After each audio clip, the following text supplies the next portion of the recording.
അസ്സലാമു അലൈക്കും വറഹ്മത്തുള്ളാഹി. അൽഹംദുലില്ലാ. എല്ലാ സ്തുതിയും പരമകാരുണികനും കരുണാമയനുമായ അള്ളാഹുവിനാണ്. എൻ്റെ പ്രിയപ്പെട്ട സഹോദരന്മാരെ, ഇന്ന് ഞാൻ എന്നെയും നിങ്ങളെയും നമ്മുടെ ഹൃദയത്തെ മൃദുവാക്കുകയും ആത്മാവിന് സമാധാനം നൽകുകയും ചെയ്യുന്ന ഒരു കാര്യത്തെക്കുറിച്ച് ഓർമ്മിപ്പിക്കട്ടെ. അള്ളാഹുവിൻ്റെ സങ്കല്പിക്കാനാവാത്തത്ര കാരുണ്യം.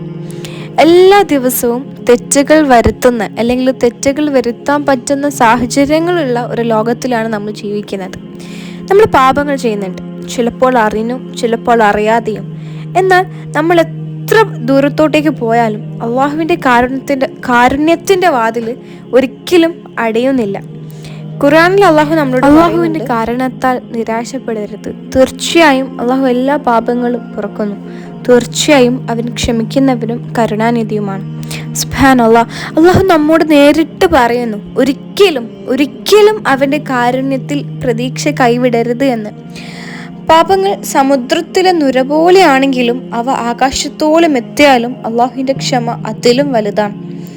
ആത്മാർത്ഥമായ ഒരു കണ്ണുനീർ അല്ലെങ്കിൽ ഹൃദയത്തിൽ നിന്നുള്ള ഒരു അസ്തഗ്ഫിറുല്ലാഹ് പോലും is a chance for us to turn back to him.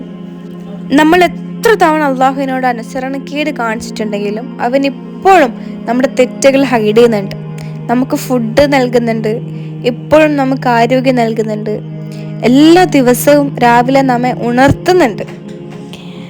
നമ്മുടെ മറിഞ്ഞിരിക്കുന്ന പാപങ്ങൾ ആളുകൾക്കറിയാമെങ്കിൽ അവർ നമ്മിൽ നിന്ന് എത്ര അകലത്തിലേക്ക് പോയേക്കും. പക്ഷെ അള്ളാഹു അത് ഹൈഡ് ചെയ്യുന്നുണ്ട്, നമുക്ക് വീണ്ടും വീണ്ടും ചാൻസസ് നൽകുന്നുണ്ട് അല്ലേ. അതാണ് അവൻ്റെ കാരുണ്യം. സോ എൻ്റെ സഹോദരന്മാരെ, അള്ളാഹുവിലേക്ക് മടങ്ങാൻ ഒരിക്കലും വൈകരുത്.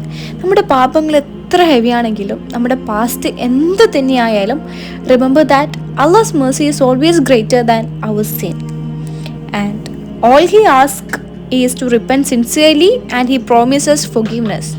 അള്ളാഹു നമ്മുടെ മേൽ അനന്തമായ കാരുണ്യം ചൊരിയട്ടെ, നമ്മുടെ പാപങ്ങൾ പുറത്തു തരട്ടെ. ആമീൻ. വീഡിയോ ഇഷ്ടമായാൽ അമാന റഫീഖ് സ്പീക്സ് എന്ന ഈ ചാനൽ സബ്സ്ക്രൈബ് ചെയ്യുക, സപ്പോർട്ട് ചെയ്യുക. അള്ളാഹു അനുഗ്രഹിക്കട്ടെ.